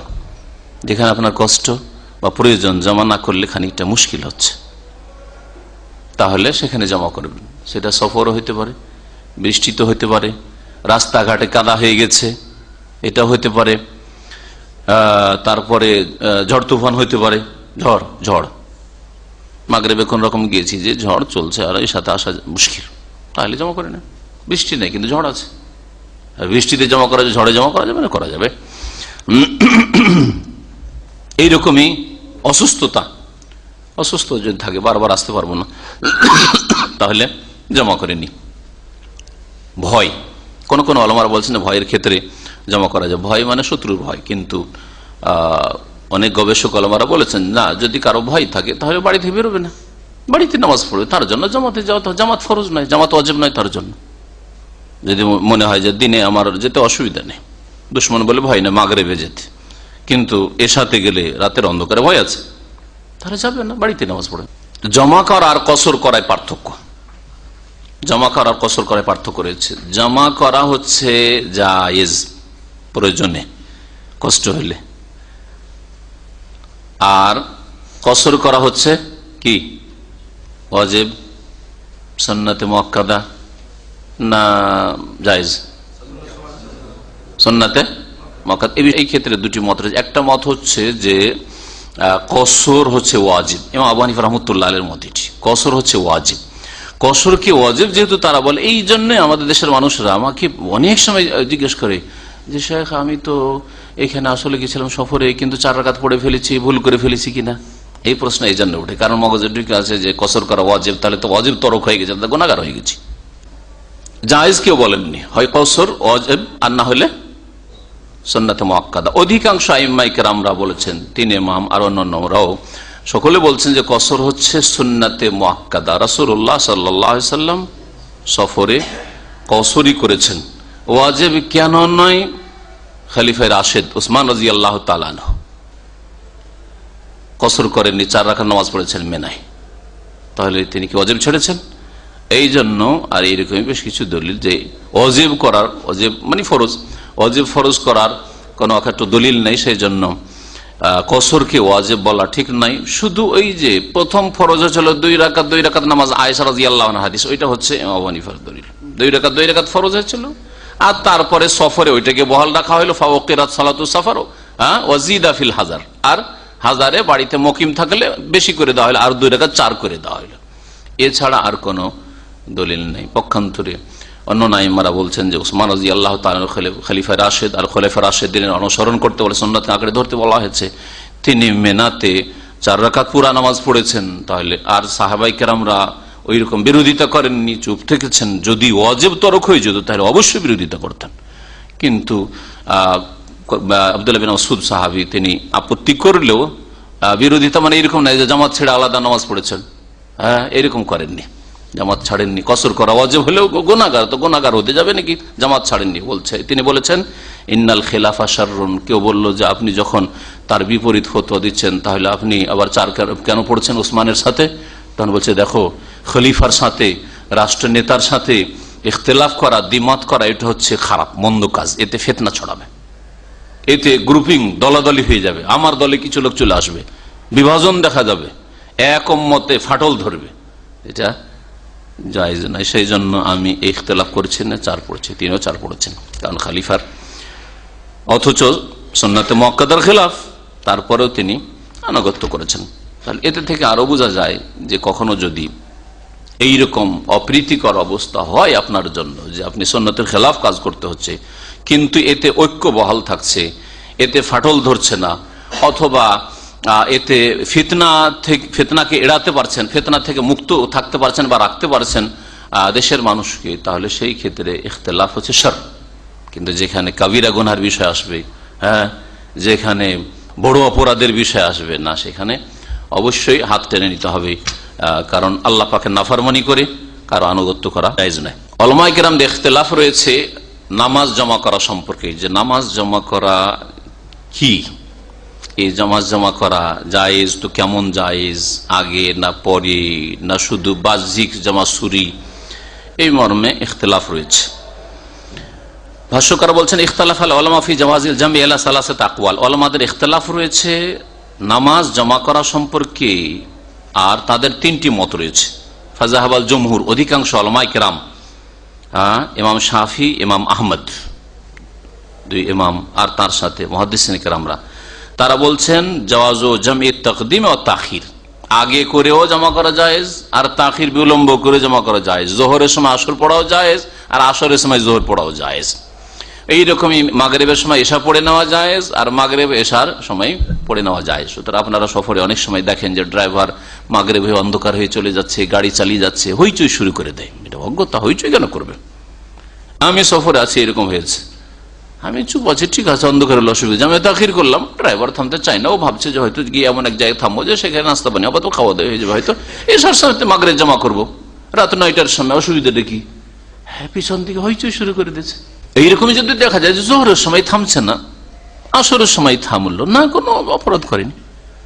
যদিও নবী করিম সাল্লাল্লাহু আলাইহি ওয়াসাল্লাম বেশিরভাগ চেষ্টা করেছেন জামে তাকদিম করার, কিন্তু জামে তাখিরও করেছেন। বাইনা যুহরি ওয়াল আসরি ওয়া বাইনাল মাগরিব ওয়াল ইশা, এই দুই চার রক্ত শুধু জমা করা যাবে। ওয়া যাহাবা মালিকুন ফি ইহদার রিওয়ায়াতাইন আনহু ইবনে হাজম ইলা জাওয়াজ জামই তাখির দুনা তাকদিম। ইমাম মালিকের একটি মত হচ্ছে, আর ইমাম ইবনে হাজম জাহিরিদের একটা মযহাব ছিল, যেটা প্রায় আজকাল নিশ্চিহ্ন হয়ে গেছে। তবে কিছু লোক আছে জাহিরি ধরনের ফতোয়া দেনেওয়ালা, মানে একটা কিছু পেলেই আর কিছু গভীরভাবে চিন্তা করে দেখলো না, এরকম আছে, আর ফতোয়া দিয়ে দিল। তো এটা জাহিরিদের লক্ষ্য। ইমাম মালিক রহমতুল্লাহ আলাইহি আর ইবনে হাজম জাহিরি বলছেন যে জামা তাখির তো জায়েজ, কিন্তু তাকদিম জায়েজ নয়। অর্থাৎ জোহরকে আসরের সময় পড়তে পারবেন, মাগরিবকে এশার সময় পড়তে পারবেন, হ্যাঁ, কিন্তু জামা তাকদিম মানে আসরকে আপনি টেনে এসে জোহরেই পড়ে ফেললেন, মাগরিবের সময় এশা পড়ে ফেললেন, এটা চলবে না, এই মত ঠিক না। ওয়াজাহাব আবু হানিফা সাহেবা, ইমাম আবু হানিফা আর তার দুই সঙ্গী, সাহেব মানে সঙ্গী, সঙ্গী কি মানে কি? আজকাল আমরা সঙ্গী বলি যারা কলিগ তাদেরকে, হ্যাঁ, ছাত্র ছাত্রের সঙ্গী, ওস্তাদ ওস্তাদের সঙ্গী, স্টাফ এরা সঙ্গী। কিন্তু আগের ভাষায়, আইম্মা কিরামদের ভাষায় এরকম সঙ্গী বলা হয়তো ছাত্রদেরকে, আপনারা আমার সঙ্গী, হ্যাঁ, আনতুম আসহাবি। নবী সাল্লাল্লাহু আলাইহি সাল্লামের সাথী সঙ্গী আসহাব, আল আনতুম আসহাবি, নবী সাল্লাল্লাহু আলাইহি বলছেন সেই সাহাবীরা তোমরা আমার সাথী সঙ্গী, আসহাবি, এইজন্য সাহাবায়ে কেরাম বলা হচ্ছে আসহাব। ইমাম আবু হানিফার দুই সঙ্গী মানে ইমাম আবু ইউসুফ আর ইমাম আবু মুহাম্মদ রাহমাতুল্লাহি আলাইহিম আজমাইন। দুইজন যেহেতু খুব বড় মাপের সঙ্গী ছিলেন, তারা বড় ইমাম ছিলেন, সেজন্য দুই সঙ্গীর কথা না হলে আর আরো ছাত্র যেমন ইমাম জোফার, আরো অনেকে আছে। তারা কি বলেছেন? জাওয়াজ, বলছেন যে জাওয়াজহু মুতলাকান, জায়েজ আছে জমা করা, কিন্তু কি আদমে জাওয়াজহি মুতলাকান, এমনি জায়েজ নাই, জামা তাকদিমও জায়েজ না, জামা তাখিরও জায়েজ নাই, ইল্লা আন ইয়াকুনা জামআন সুরিয়ান, জমা সুরি শুধু জায়েজ। শুরুতে আমি বলেছি জমা হচ্ছে তিন প্রকারের, জমা তাকদিম, তাখির আর সুরি। সুরি মানে আসলে জমা করলেন না, উদাহরণ দিলাম না, জোহরের শেষ ওয়াক্তে জোহর পড়লেন, আর যেই আসরের আজানের টাইম হচ্ছে তখন আসর শুরু করে দিলেন। মাগরিবের শেষ ওয়াক্তে মাগরিবটা পড়া হইলো, আর এশার টাইম হয়ে গেছে, পশ্চিম দিক অন্ধকার হয়ে গেছে, পশ্চিম দিকে যে লাল আভা থাকে শাফাক, সেটা গায়েব হয়ে গেছে, এশার ওয়াক্ত শুরু হয়ে গেছে, আবার শুরু করে দিলেন। জামা সুরি তাদের কাছে জায়েজ। এই জন্য নামাজ জমা করার ক্ষেত্রে এরা খুব শক্ত করবে না। এমনকি হজে এসেও আরাফাতে জমা করতে চায় না, মুজদালিফায় জমা করতে চায় না, এইরকম এরা অনেকেই করে থাকে। তো জামা সুরি এদের কাছে জায়েজ, আর জামা তাকদিম তাখির জায়েজ নাই। কিন্তু হাদিসে স্পষ্ট দেখলেন, তাই না? স্পষ্ট দেখলেন না, তাকদিমও করতেন, তাখিরও করতেন। রাসূলুল্লাহ সাল্লাল্লাহু আলাইহি ওয়াসাল্লাম জোহরের টাইমে আসর পড়তেন, কখনো কখনো আসরের টাইমে জোহর পড়তেন, মাগরিবের টাইমে এশা পড়তেন, এশার টাইমে মাগরিব পড়তেন, যখন যেমন সুবিধা হইতো। এটা মানুষের সুবিধার উপর, আপনার যেটা সুবিধা হচ্ছে, আপনার সাথে যারা যাত্রী আছে তাদের যেটা সুবিধা হচ্ছে ওই সময় জমা করে, অসুবিধা নেই। অধিকাংশ আইম্মায়ে কেরামরা যে সবগুলি জমা জায়েজ করেছেন।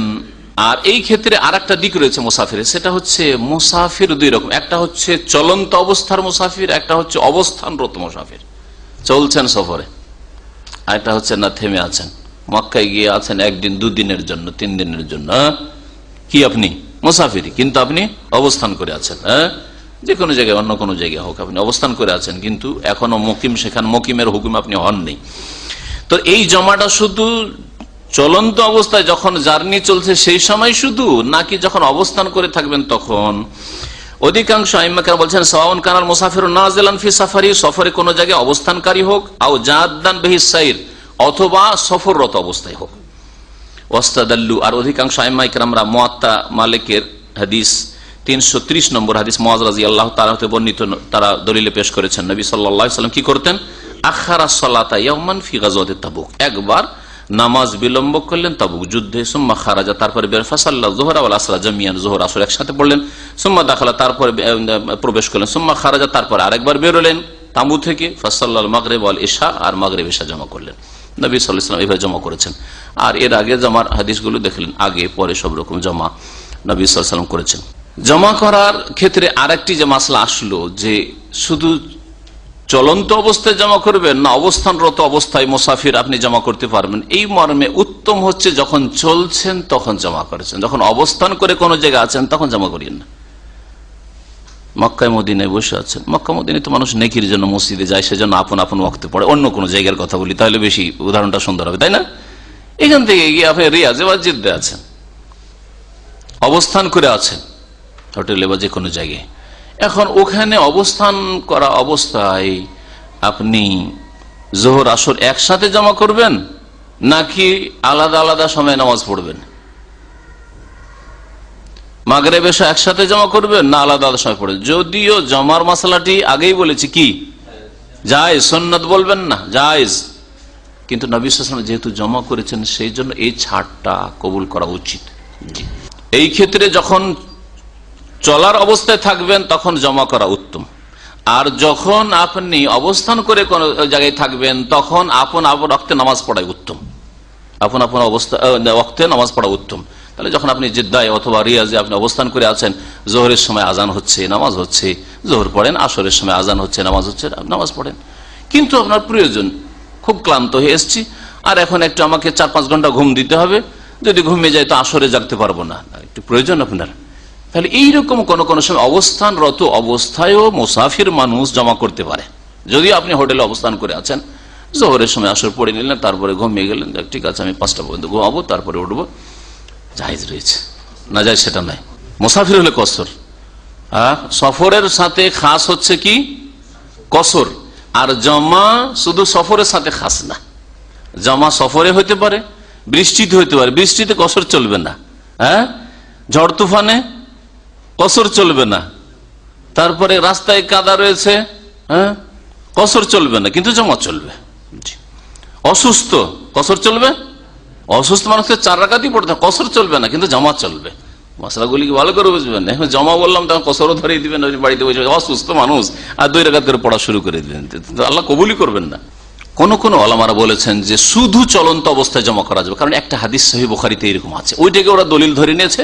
আর বলছেন যখন অবস্থান করে কোন জায়গায় আপনি আছেন তখন আর জমা করা যাবে না, কিন্তু এটা ফতোয়া ঠিক নয়। ওয়াজাহাবা ইবনুল কাইয়িম ওয়া জামা ইলা ইখতিসাস জাওয়াজি জাম'i লিওয়াক্তিল হাজাত ওয়া হিয়া ইযা জাদ্দা বিহিস সাইর। ইমাম ইবনুল কাইয়িম রাহমাতুল্লাহ আলাইহি আর একদল বলছেন যে জমা করা যাবে প্রয়োজনে, আর প্রয়োজন হচ্ছে যখন সফররত অবস্থায়, চলন্ত অবস্থায় থাকবে, আপনি জার্নি করছেন, যখন থেমে আছেন কোন সফরে যে কোনো জায়গায় তখন আর জমা করা চলবে না। তাদের দলিল বুখারী মুসলিমের হাদিস ইবনে ওমর রাদিয়াল্লাহু তাআলা আনহু থেকে বর্ণিত, আন্নাহু কানা ইযা জাদ্দা বিহিস সাইর, রাসূলুল্লাহ সাল্লাল্লাহু আলাইহি ওয়াসাল্লাম যখন সফররত অবস্থায় থাকতেন, ভ্রমণ অবস্থায় থাকতেন, জামা বাইনাল মাগরিব ওয়াল ইশা, তখন মাগরিব ইশা জমা করতেন। ওয়া ইয়াকুল, আর বলতেন, ইন্নান নবী সাল্লাল্লাহু আলাইহি ওয়াসাল্লাম কানা, আব্দুল্লাহ বিন ওমর এই কাজ করতেন, আর বলতেন নবী সাল্লাল্লাহু আলাইহি ওয়াসাল্লামও এইরকম করতেন, সেজন্য আমি করছি। কানা ইযা জাদ্দা বিহিস সাইর জামা বাইনাহুমা, যখন রাসূলুল্লাহ সফররত অবস্থায় থাকতেন তখন জমা করতেন। রাওয়াহুল বুখারী মুসলিম। লাকিন ইনদাল জুমহুর, অধিকাংশ আইম্মায়ে কেরামরা ইবনুল কাইয়িমের ফতোয়াকে বলছেন না এটা কঠোরতা, না দিনে এই কঠোরতা নেই, বরং জায়েজ রয়েছে। যখন রাসূলুল্লাহ সাল্লাল্লাহু আলাইহি ওয়াসাল্লাম জমা করতে, জমা করার জন্য তো কোন জায়গায় মানুষ অবতরণ করে না, গাড়ির উপরে জমা করে নামে, তাহলে তো জায়েজ রয়েছে। অধিকাংশ উলামারা বলছেন যে জায়েজ রয়েছে জমা করা, যদি অবস্থানরত অবস্থায় হোক। ও আম্মা মাযহাব আবু হানিফা, ভাষ্যকার বলছেন যে ইমাম আবু হানিফার যে মাযহাব, যে শুধু জামা সুরি চলবে জোহরের শেষ ওয়াক্তে, আসরের আউয়াল ওয়াক্তে, মাগরিবের শেষ ওয়াক্তে, এশার আউয়াল ওয়াক্তে, আর জোহরের টাইমে আসর চলবে না, আসরের টাইমে এই জমা চলবে না তাদের কাছে। ভাষ্যকার বলছেন ফালা তানসুরহু সুনানুস সাহিহা, সহিহ সুন্নাত সহিহ হাদিস তা এই মতের সাহায্য করে না, সমর্থন করে না, অর্থাৎ এই ফতোয়া ঠিক নয়, বরং ফতোয়া এটাই ঠিক যে আল্লাহ পাক দিনের ক্ষেত্রে জমা করার ক্ষেত্রে সহজ করেছেন। ওয়ান জাবির রাদিয়াল্লাহু আনহু قال قال رسول الله صلى الله عليه وسلم خير امتي الذين اذا اساءوا استغفروا واذا سافروا قصروا وافطروا اخرجه الطبراني في الاوسط باسناد ضعيف وهو في مراسيل سعيد بن المسيب عند البيهقي مختصرا। জাবের রাদিয়াল্লাহু তাআলা আনহু থেকে বর্ণিত, তিনি বলছেন যে রাসূলুল্লাহ সাল্লাল্লাহু আলাইহি ওয়াসাল্লাম বলেছেন, খায়রু উম্মতি, আমার উম্মতের শ্রেষ্ঠ ব্যক্তি ওই সব লোকেরা, ইযা আসাউ আল্লাযীনা ইযা আসাউ, যারা গুনাহ করলে, ভুল করে দিলে, পাপ করলে কি করে, ইস্তিগফারু, তওবা ইস্তিগফার করে। উত্তম উম্মতকে যারা ভুল করলে সাথে সাথে দ্রুত তওবা করেন। তওবাই বিলম্ব না করে যত জলদি তওবা করবেন তত ভালো মানুষ আপনি। এটা ভালো লক্ষণ আপনার ঈমান। ভুল হয়ে গেছে কিন্তু সাথে সাথে টের পেয়েছেন যে ভুল হয়েছে, তাহলে ভুলের উপর অটল থাকবেন না, সাথে সাথে তওবা ইস্তিগফার করছে। এই লক্ষণ যদি কোনো ভাইয়ের মধ্যে থাকে, বোনের মধ্যে থাকে, এটা ভালো জিনিস। ভুল হতে পারে, ভুল মানুষের হবে না, মানুষ ফেরেশতা নয়, কিন্তু ভুল হওয়ার সাথে সাথে তওবা করা, এটা হচ্ছে খুব ভালো গুণ। আমার উম্মতের ভালো লোক নবী সাল্লাল্লাহু আলাইহি ওয়াসাল্লাম বলছেন। এই মর্মে হাদিস জয়ীফ হইল, কোরআনে কারীমের আয়াত রয়েছে। হ্যাঁ, তওবা কার কবুল হয়? যারা গুনাহ করে সুম্মা ইয়াতুবুনা মিন করিব, আল্লাহ বলছেন সাথে সাথে তওবা করে। মিন করিব মানে দ্রুত তওবা করে। গুনাহ হয়ে গেল আর তারপরে চলতে আছে, আরো কয়েক গুনাহতে আল্লাহ ফেলে দিতে পারেন। হ্যাঁ, শয়তান গোমরাহ করতে পারে। এক গুনাহ বহু গুনাহকে ডেকে নিয়ে আসে। এক মিথ্যাকে ঢাকার জন্য বহু মিথ্যা যেমন লাগে, তেমন এক গুনাহ বহু গুনাহকে মানুষের জীবনে ডেকে নিয়ে আসে। এই জন্য বিলম্ব করবেন না, সাথে সাথে তওবা করে নেবেন। শয়তান নিরাশ হয়ে যাবে, একে গুনাহ করে লাভ নাই, গুনাহ করলাম তো এত, আল্লাহর সামনে কাঁদলো যে ওর নেকি গুনাহ চেয়ে বেশি হয়ে গেছে, তাই না? শয়তান নিরাশ হয়ে যাবে, তখন আপনার পিছনে আর পড়বে না, শয়তান কম পড়বে, তখন অন্যকে তলাশ করবে, দেখি আর কাউকে জাহান্নামে নিয়ে যাওয়া যায়। ওয়াইদা সাফারু কাসারু, আর যখন সফর করে তখন তারা কসর করে। মানে আমার উম্মতের শ্রেষ্ঠ উম্মত কারা? যারা সফর করলে কসর করে। কসর করা উত্তম, সুন্নাতে মুআক্কাদা, এতে কোনো ইখতিলাফ নেই কমপক্ষে। আর কি করে? আফতারু, আর রোজা ইফতার করে। রোজার দিনে সফর করলে তারা রোজা ইফতার করে, তাহলে ভালো। যদি কষ্ট হয়, সামান্য কষ্ট হয়, তাহলে রোজা রাখা আর চাইতে রোজা ছেড়ে দেওয়া উত্তম। বেশি কষ্ট হয় তাহলে রোজা রাখলেই গুনাহগার হবে সফরে। আর এমনি যদি আরামদায়ক সফর হয় তাহলে রোজা রাখা জায়েজ রয়েছে। নবী সাল্লাল্লাহু আলাইহি ওয়াসাল্লামের সাহাবীরা কেউ রোজা রাখতেন আর কেউ রোজা রাখতেন না সফরে। কেউ কারো উপর তিরস্কার করতেন না, কেউ কাউকে তিরস্কার করতেন না, এই মর্মে হাদিস রয়েছে। এই হাদিস ইমাম তাবরানী বর্ণনা করেছেন তার আওসাতে। ইমাম তাবরানীর 3টি কিতাব রয়েছে, আল মুজামুল কবির, আল মুজামুল আওসাত, আল মুজামুস সাগীর।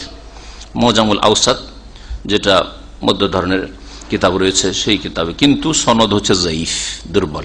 ওয়া ফি মারাসিল সাঈদ বিন মুসাইয়িব, আর এটা ইমাম সাঈদ বিন মুসাইয়িব প্রখ্যাত তাবেঈর মারাসিলেও রয়েছে। ইনদাল বাইহাকিতে সংক্ষিপ্ত। ইমাম ইবনুল কাইয়িম রাহমাতুল্লাহ আলাইহি বলছেন যে রাসূলুল্লাহ সাল্লাল্লাহু আলাইহি ওয়াসাল্লাম জীবনে কোনদিন 4 রাকাত বিশিষ্ট নামাজ সফরে পুরা পড়েননি। লাম ইয়াসবুত আনহু সাল্লাল্লাহু আলাইহি ওয়াসাল্লাম আনহু আতাম্মা রুবাইয়াতা ফিস সাফারি আলবাত্তাতা, সফরে 4 রাকাত বিশিষ্ট নামাজকে 4 পড়েছেন সফরে, এটা নবী সাল্লাল্লাহু আলাইহি ওয়াসাল্লাম কখনো করেননি। যখন সব সময় করেছেন, নবী সাল্লাল্লাহু আলাইহি ওয়াসাল্লাম কোন আমল যদি সব সময় করেন তাহলে সেটা সুন্নাতে মুআক্কাদা, সেটা ফরজ ওয়াজিব হওয়ার জন্য যথেষ্ট নয়। এই জন্য ফজরের সুন্নাতে মুআক্কাদা, বেতর সুন্নাতে মুআক্কাদা, আর সুন্নাতে রাতে বাকি জোহরের সুন্নাত, মাগরিবের সুন্নাত, এশার সুন্নাত, এগুলি সুন্নাতে রাতেবা। নবী সাল্লাল্লাহু আলাইহি ওয়াসাল্লাম ফজিলত বর্ণনা করেছেন, উৎসাহিত করেছেন, কিন্তু নবী সাল্লাল্লাহু আলাইহি ওয়াসাল্লাম কন্টিনিউ করেননি, সফরে এই সুন্নাতগুলি ছেড়েছেন। যেন এগুলিকে বলে সুন্নাতে রাতে বলা হয়, সুন্নাতে মুআক্কাদা, মানে তাগিদ রয়েছে, তাগিদ করেন রাসূলুল্লাহ সাল্লাল্লাহু আলাইহি ওয়াসাল্লাম। এখন রোগী ব্যক্তির নামাজ সম্পর্কে হাদিস দেখেন। ওয়ান ইবনে হুসাইন রাদিয়াল্লাহু আনহু قال কানাত বি বাওয়াসির ফাসালতু নবী সাল্লাল্লাহু আলাইহি ওয়াসাল্লাম ফাকালা সাল্লি কাইমান ফাইন লাম তাসতাতি ফাকাইদান ফাইন লাম তাসতাতি ফাআলা জামবিন, রাহুল বুখারী। ইমরান বিন হুসাইন রাদিয়াল্লাহু তাআলা আনহু থেকে বর্ণিত, তিনি বলছেন যে আমাকে বাওয়াসির ছিল, অর্শ রোগ ছিল। অর্শ কে বুঝেন? পাইলস বেরিয়ে আসে, আর এটা যদি আর একটু বেশি বেড়ে যায় তো ব্লিডিং হয়, তো একে বাওয়াসির বলা হয়। বাসুরের বহুবচন, বাসুরাতুন। ফাসালতু নবী সাল্লাল্লাহু আলাইহি আনিস সালাত, তখন আমি নবী সাল্লাল্লাহু আলাইহি ওয়াসাল্লামকে জিজ্ঞেস করলাম নামাজ সম্পর্কে, যে আমাকে নামাজ পড়তে কষ্ট হয়, নামাজে দাঁড়িয়ে থাকতে অথবা কষ্ট হয়, তো নামাজে কি করবো আমি, নামাজ আমার বাওয়াসির রয়েছে। ফাকালা, তখন নবী সাল্লাল্লাহু আলাইহি ওয়াসাল্লাম সাল্লি কাইমান, যথাসাধ্য দাঁড়িয়ে নামাজ পড়ো। ফরজ নামাজ যদি কেউ দাঁড়িয়ে পড়তে পারে তো বসে নামাজ জায়েজ হবে না। শুনে রাখেন ফরজ নামাজ সম্পর্কে। আর সুন্নত নামাজ, ফরজ ছাড়া অন্য কোন নামাজ যদি দাঁড়িয়ে পড়তে পারে বসে জায়েজ, কিন্তু নেকি অর্ধেক হবে। নেকির ক্ষেত্রে এত কি অনীহা যে আপনি পড়বেন 2 রাকাত, নেকি নেবেন 1 রাকাতের? যে এশার নামাজের পরে খোঁড়া লেকের মতো বসে বসে নামাজ পড়েন মসজিদে নফল, কেন 2 রাকাত পড়বেন? আল্লাহকে বলছেন আল্লাহ 2 রাকাতে নেকির অত আমার প্রয়োজন নেই, অত নেকি করব কি, পয়সার দরকার আমার, তবে নেকি আমার 1 রাকাতের হইলেই হয়, তাই না? কেন এরকম করবেন? হ্যাঁ, তবে প্রয়োজনে জায়েজ রয়েছে। যখন দেখছেন যে আমি বেশ লম্বা নামাজ পড়ে ক্লান্ত হয়ে গেছি, রাতের নামাজ দীর্ঘক্ষণ পড়ছেন, কিছুটা বসে পড়ি, তো জায়েজ রয়েছে। কিন্তু এইভাবে আপনি লোকজনের সামনে এই বসে নামাজ, নবী সাল্লাল্লাহু আলাইহি ওয়াসাল্লাম দীর্ঘ তাহাজ্জুদ পড়ার পরে ক্লান্ত হয়ে যেতেন, বেতর পড়ার পরে 2 রাকাত বসে পড়তেন। এশার পরে পরেই বেতর পড়লেন আর বসে নামাজ নফল পড়লেন, কখনো জীবনে নবী সাল্লাল্লাহু আলাইহি ওয়াসাল্লাম করেননি। তাহলে এটা সুন্নাত নয়। এই মসজিদে এশার পরে পরেই নফলে 2 রাকাত বসে পড়া, এটা সুন্নাত নয়। সুন্নাত হচ্ছে তাহাজ্জুদ গুজার লোক তাহাজ্জুদ পড়েছে দীর্ঘ সময় ধরে, আর তারপরে ক্লান্ত ভাবছে 2 রাকাত নামাজ পড়ি, আর নবী সাল্লাল্লাহু আলাইহি ওয়াসাল্লাম যখন পড়েছেন আমিও বেতরের পরে 2 রাকাত নামাজ পড়ি, বসে পড়তে পারে, তার জন্য সুন্নাত, তার জন্য জায়েজ। তুমি দাঁড়িয়ে নামাজ পড়ো, ফাইনলাম তাস্তাতে ফাকায়েদান, যদি না পারো দাঁড়িয়ে নামাজ পড়তে তাহলে বসে নামাজ পড়ো। ফাইনলাম তাস্তাতে, বসেও যদি নামাজ না পড়তে পারো, ফাআলা জামবিন, তাহলে শুয়ে নামাজ পড়ো। জামবিন মানে কাত, হ্যাঁ জাম বলা হয় এই সাইড গুলোকে। এটা হচ্ছে একটা জাম, আল জাম্বুল আইমান, এটা হচ্ছে জাম্বুল আইসার, হ্যাঁ বাম দিক ডান দিক, ডান দিক আর বাম দিক। রাহুল বুখারী, ইমাম বুখারী রাহমাতুল্লাহি আলাইহি হাদিসটা বর্ণনা করেছেন। অসুস্থ ব্যক্তির নামাজ কতক্ষণ পর্যন্ত ফরজ থাকে, এই মর্মে 2টি মত রয়েছে। কোনটা ঠিক, 2টি মত জানার পরে যেটা কোরআন হাদিসের কাছাকাছি সেটা আমরা নেব। ভাষ্যকার বলছেন যে মাযহাব জমহুরিল উলামা, অধিকাংশ উলামাদের মত হচ্ছে আন্নাস সালাত লা তাসকুতু মা দামাল আকলু সাবিতান, যতক্ষণ পর্যন্ত হুঁশ আছে, জ্ঞান আছে, ততক্ষণ পর্যন্ত নামাজ মাফ নেই, ততক্ষণ নামাজ মাফ। যুদ্ধের ময়দানে নামাজ মাফ নেই। নবী সাল্লাল্লাহু আলাইহি ওয়াসাল্লাম যুদ্ধের ময়দানে সালাতুল খৌফ পড়েন নাই, কোরআনে কারীম আয়াত নাযিল করেন নাই আল্লাহ পাক যে সালাতুল খৌফ কেমনে পড়তে হবে, হ্যাঁ হাদিস রয়েছে। বিভিন্ন রকম ভাবে ভয়ের ভীতির নামাজ, কাফের মুশরিকদের সামনে দাঁড়িয়ে অস্ত্র ধারণ করে নামাজ। তাহলে বোঝা গেল যে নামাজ যে কখনো মাফ নেই যতক্ষণ মানুষের হুঁশ জ্ঞান আছে। ও আন্নাহু ইন লাম ইয়াস্তাতিল ইমা বিরাসিহি, দাঁড়িয়ে পারলো না বসে পড়বে, বসে পারলো না শুয়ে পড়বে, শুয়ে শুয়ে অঙ্গ প্রত্যঙ্গ হিলাতে পারছে না, তাহলে কি করবে? মাথা, শুধু মাথা ঝুঁকাবে, যদি মাথা ঝুঁকাতে পারে। মাথাও ঝুঁকাতে পারে না, তাহলে আওমা বেতারফেই, তাহলে চোখের ইশারায়, হালকা ইশারায় রুকু, একটু বেশি ইশারায় চোখের ইশারায় সেজদা করবে, আর ওই সময় সেজদা তসবিহ করবে। লেখক আরো বলছেন ভাষ্যকার, ওয়াইল্লাম ইয়াস্তাতিল কিরাআতা বিলিসানিহি, জবানে পড়তে পারে না, জবান বন্ধ হয়ে গেছে কিন্তু হুঁশ আছে। হয় এরকম, ব্রেন স্ট্রোক হলে সবকিছু বুঝতে পারছে কিন্তু জবান খোলে না, কথা বলতে পারে না, কথা বলতে পারে না।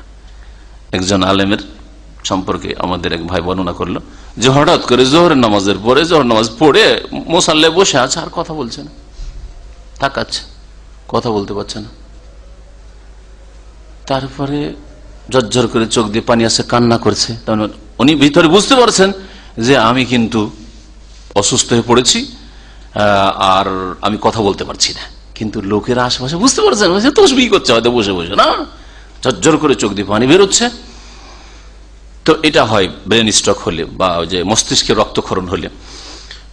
পড়তে পারছে না জবানে কিন্তু হুঁশ দিশা আছে। কারাআ বিকলবিহি, তাহলে হৃদয়ে অন্তরে সূরা ফাতিহা পড়বে, অন্তরে তাসবিহ পড়বে, অন্তরে আত্তাহিয়াত পড়বে, অন্তরে দরুদ পড়বে, অন্তরে সালাম ফিরবে, অন্তরে তাকবীর তাহরিমা দেবে, তাকবীরাতুল ইন্তেকাল বলবে, সামিআল্লাহু লিমান হামিদাহু বারাকাতুহু। কেমন করে অন্তরে পড়ে? অন্তরে পড়া হচ্ছে ওই বাক্যগুলিকে অন্তরে ফিরানো। জবান তো নড়ছে না, তার জবান হিলাতে পারছে না হয়তো, কিন্তু অন্তরে আলহামদুলিল্লাহ রাব্বিল আলামিন মানে কি হয়, বা এই বাক্যগুলি আর রহমানির রহিম মালিক ইয়াউমিদ্দিন, এই বাক্যগুলি অন্তরে ফিরিয়ে নিয়ে আসা, শেষ পর্যন্ত গায়রিল মাগদুবি আলাইহিম ওয়ালাদ-দাল্লিন পর্যন্ত আসা। এটা হচ্ছে কিরাআতুন বিল কলব, অন্তরে পড়া, হৃদয় দ্বারা পড়া। হুঁশ আছে যেহেতু নামাজে এভাবে পড়তে হবে। এটা হচ্ছে অধিকাংশ আইম্মায়ে কেরামদের মত। এতেই রয়েছে অধিক সতর্কতা। ঢিলা ফতুয়া কখনো নিতে চাইবেন না যতক্ষণ পর্যন্ত ইমানের হেফাজত ঢিলা ফতুয়াতে নেই। হ্যাঁ, ঢিলা ফতুয়াতে নেই, ইমানের হেফাজত আছে। যদি একটু সতর্কতামূলক আপনি ইবাদতবন্দি করেন, তাতে আপনার ঈমান আমলের হেফাজত রয়েছে। সূরা ফাতিহা ছাড়া নামাজ হয় না, আর সূরা ফাতিহা পড়া যাবে না। কোনটাতে অধিক সতর্কতা রয়েছে? আরে নামাজও পড়লাম, শুধু একটা সূরা ফাতিহা না পড়লে যদি নামাজটা আমার বেকার চলে যেত, সারা জীবন মেহনতি আমার বরবাদ হয়ে যাবে। না, অধিক সতর্কতা সূরা ফাতিহা দিয়ে নামাজ পড়বো, হ্যাঁ ঠিক না? এইরকম বহু ফতোয়ার ক্ষেত্রে রয়েছে। সুবিধাবাদী হবেন না আর হালকা ফতোয়া নেওয়ার চেষ্টা করবেন না। এইরকমই আমরা টাকা পয়সার নেশাব, স্বর্ণকে ধরবো না চাঁদিকে ধরবো? চাঁদিকে ধরলে বাংলাদেশি টাকার 20,000 টাকার মধ্যেই নেশাবে পৌঁছে যায়, তাহলে 20,000 যার কাছে 1 বছর ধরে আছে জাকাত ফরজ হয়ে যায়। আর এক শ্রেণী সুবিধাবাদীর মোল্লারা রয়েছে, হ্যাঁ সুবিধাবাদী ফতোয়া হচ্ছে যে না সোনাতেও ধরতে পারেন আপনি, 7.5 ভরি সোনার দাম আজকাল অনেক বেড়ে গেছে, সুতরাং 1,00,000 2 লাখ টাকা না হইলে জাকাতই ফরজ হয় না, অধিকাংশ মানুষেরই জাকাত ফরজ হবে না। কিন্তু কাল কিয়ামতে আল্লাহ যদি ধরে নেয় আমি তো চাঁদি দিয়েও নেশাব ফরজ করেছিলাম, ওইটা কেন ধরনি, সুবিধাবাদী কেন হয়েছিলে? তখন কি হবে? ফরজ তরককারী, হ্যাঁ জাকাতে বাধা দানকারী, কিয়ামতে কাবিরা গুনাহ করে মারা গেছেন, হবে না? এরকম বহু ফতোয়া কিন্তু শরীয়তে রয়েছে, যেখানে সতর্কতা আছে সতর্কতা অবলম্বন করবেন। ওয়াজাহাবা শেখ তাকিউদ্দিন ইমাম ইবনে তাইমিয়া রাহমাতুল্লাহ আলাইহি বলছেন যে আন্নাহু ইযা আজিজাল মারিজ আনিল ইমা বিরাসি, মাথা দিয়ে যদি ইশারা না করতে পারে তাহলে চোখের ইশারায় নামাজ পড়তে হবে না। মাথার ইশারা, হুঁশ আছে, মাথার ইশারা, মাথা ঝুঁকাইতে পারছে না, মাথা ঝুঁকিয়ে রুকু করলো, মাথা ঝুঁকিয়ে সিজদা করলো, এরকম যদি না করতে পারে, নড়তে পারছে না, তাহলে চোখের ইশারায়, চোখের পলকের ইশারায় নামাজ পড়া ফরজ নয় তার কাছে। বলছেন সাকাতাত আনহুস সালাত, নামাজ মাফ হয়ে যাবে তার, কিন্তু এতে সতর্কতা নেই। তাহলে বোঝা গেল যে আমরা ইমাম ইবনে তাইমিয়ার মুকাল্লিদ নয়, হ্যাঁ অন্ধ অনুসরণ করি না। যেখানে আমাদের ইমানের হেফাজত রয়েছে, ইবাদতের অধিক হেফাজত রয়েছে, সুরক্ষা রয়েছে, সেটা আমরা করার চেষ্টা করি। আর আমাদের অন্তরে এটাই চাই যে কোরআন সুন্নাহর কাছাকাছি চলার চেষ্টা করি। হ্যাঁ চলতে গিয়ে যে ভুল করবেন এমন কথা না, হতে পারে যে আমরাই ভুল করলাম, উনি ভুল করেননি, হতে পারে এটা, কিন্তু আমার নিয়তের উপর আল্লাহ পাক ফলাফল আমাকে দেবেন। আমার নিয়ত ছিল যে আমি কোরআন এবং হাদিসকে ধরার চেষ্টা করেছি, এটা সবসময় যেন আমাদের অন্তরে থাকে। এই জন্য ভাষ্যকার বলছেন ওমাযহাবুল জুমহুর আহওয়াত, অধিকাংশ আইম্মায়ে কেরামরা বলছেন যতক্ষণ হুঁশ জ্ঞান আছে চোখের ইশারাই হইলেও নামাজ পড়তে হবে। বরং কলবে পড়তে পারছেন না, সূরা দোয়া পড়তে পারছেন না, কলবে পড়েও, হৃদয় দিয়ে পড়েও নামাজ পড়তে হবে। এটাই হচ্ছে অধিক সতর্কতা, এহতিয়াত, অধিক সতর্কতা। লিআন্নাল আসলা ওজুবুস সালাত মওজুদ, কারণ আসল হচ্ছে যে মুসলিমের ওপর নামাজ ফরজ, মুসলিমের ওপর নামাজ ফরজ। সুতরাং আমার জিম্মাতে নামাজ আছে, আপনার জিম্মা, আপনি অসুস্থ ব্যক্তি, আপনার জিম্মায় নামাজ আছে, যতক্ষণ আপনার হুঁশ আছে এটাই আমরা ধরে নেব।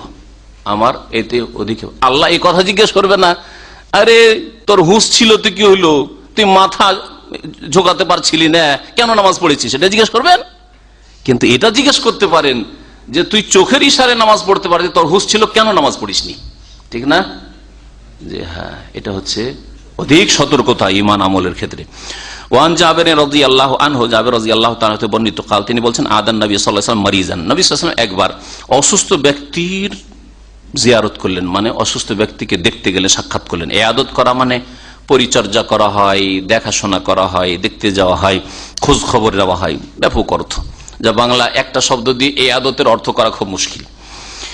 ফারাহু ইউসাল্লি আলা ওয়াসাদাতিন, ওই লোকটিকে দেখলেন যে সে নামাজ পড়ছিল একটা বালিশের উপর, মানে বালিশের উপর সিজদা করছিল, বালিশটা দিয়ে একটু উঁচা করে, যেমন অনেকে আজকাল ওই দিয়ে মজলিসের ওই যেটা হেলান দেওয়ার থাকে না, আর ওরা কি করে ওটা সামনে রেখে, অথবা একটা টুল বা চেয়ারকে সামনে রেখে চেয়ারে বসে কি করছে, সিজদা করছে হয়তো ওই টুলের ওপর বা এর ওপর, বুঝছেন, হ্যাঁ, বা খাটের ওপর। ফারামা বিহা, নবী সাল্লাল্লাহু আলাইহি ওয়াসাল্লাম ওর বালিশটাকে চালিয়ে ফেলে দিলেন, সরাই দিলেন। ওয়াকাল, আর বললেন সাল্লি আলাল আরদ ইন ইসতাতা, যদি পারো তুমি জমিনের উপর নামাজ পড়ো, মাটিতে নিচে নামাজ পড়ো।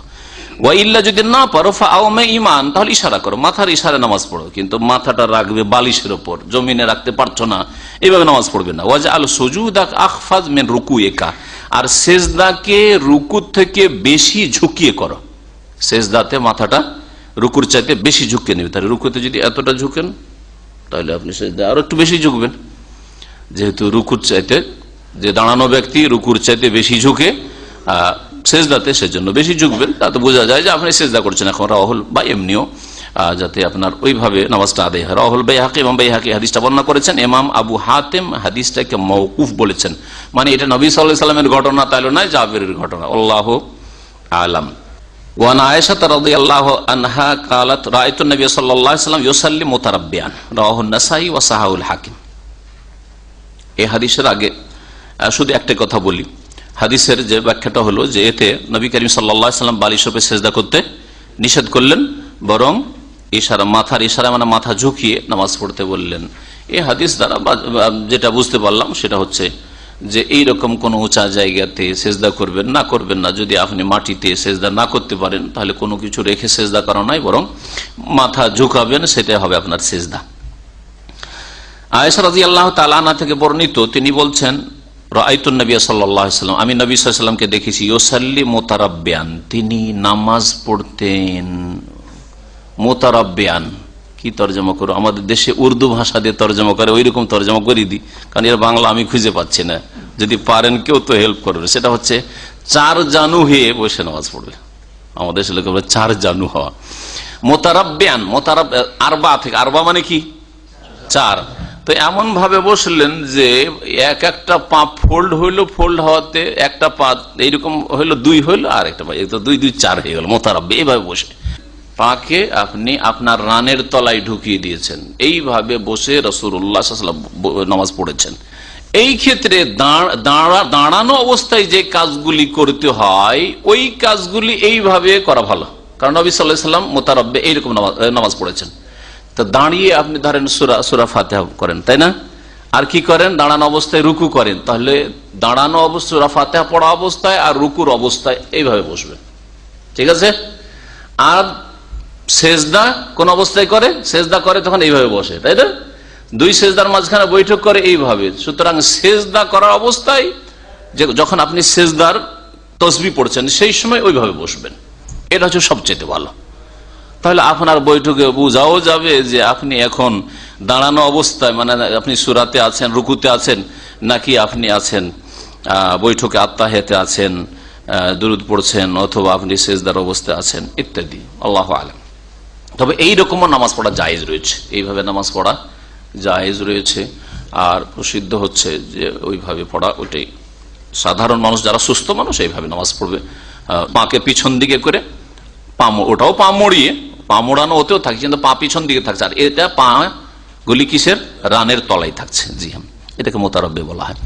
জাওয়াজুস সালাতে কায়দান, বসে নামাজ পড়া জায়েজ। ফাইন কানা যালিকা ফি ফারজিন, ফরজ নামাজে যদি হয়, যে কথাটা এর আগে বলেছি, ফালা ইয়াকুনা ইনদাল আজজি আনিল কিয়াম, যে ব্যক্তি দাঁড়াতে পারছে না অথবা দাঁড়ানো তার জন্য কষ্টকর, আও আবিল মাশাক্কা, তাহলে দাঁড়াতে পারছে না সেই শুধু বসে পড়বে নয়, দাঁড়াতে যদি কষ্ট হয়, দাঁড়িয়ে নামাজ পড়া খুব কষ্ট হচ্ছে, কষ্ট হলেই আসান, তখন বসে নামাজ পড়া জায়েজ ফরজে। ওয়াইন কানা ফি নাফলিন, আর যদি নফলে মানে ফরজ ছাড়া সুন্নত, বেতর, নফল যে কোনো নামাজ হোক, ফাজায়েজুন হাত্তা মাল কুদরাতে আলাল কিয়াম, যদিও দাঁড়িয়ে নামাজ পড়তে সক্ষম বসে নামাজ পড়া জায়েজ, ইল্লা আন্নাহু ইযা কানা বিদুনে উযরিন, ওযরবিহীন যদি বসে বসে নামাজ পড়েন, ফাআজরুহু আলা নিসফি মিন সালাতিল কায়েম, তো দাঁড়িয়ে নামাজ পড়া লোকের চাইতে কি হবে? অর্ধেক কমে যাবে, অর্ধেক নেকি পাবেন আপনি। ওয়াইন কানা মিন উযরিন, আর ওজরে যদি হয়, বসে নামাজ পড়ছেন, কারণ বসে নামাজ পড়ছেন কোন নামাজ? সুন্নত নামাজ বা ফরজ নামাজ, দাঁড়িয়েই পড়তেন কিন্তু বসে পড়ছেন, আপনার মনের কামনা যে আল্লাহ যদি সুস্থ থাকতাম তো ফরজটাও দাঁড়িয়ে পড়তাম আর সুন্নতও দাঁড়িয়ে পড়তাম, হ্যাঁ, তাহলে পুরা নেকি পাবেন আপনি, কারণ আপনার নিয়ত আছে যে আমি পারছি না বলে বসে নামাজ পড়ছি, এই সুন্নত নামাজ বা বেতন নামাজ। বলছেন ওই কথাই যে যদি ওজরের কারণে সুন্নত নামাজ, নফল নামাজ বসে পড়ে, ফাআজরুহু তাম্মুন, তাহলে পুরা নেকি পাবে ইনশাআল্লাহ। তারপর ভাষ্যকার বলছেন যে এই হাদিস থেকে জানতে পারলাম যে নামাজের বৈঠক যে কোনো ভাবে করা যেতে পারে, এইভাবে করা যেতে পারে, এইভাবে করা যায়। এইভাবে কেউ যদি আত্মাহাত পড়ে তো সে নাজায়েজ কাজ করেনি, জায়েজ রয়েছে সুস্থ অবস্থাতেও। ইয়াজুজুল জুলুস ফি সালাতি আলা আইয়াতি জালসাতিন কানাত মিনাল জালসাতিল মাশরুআ, যে কোনো ভাবে বসা যেতে পারে, বসে নামাজ পড়া যেতে পারে।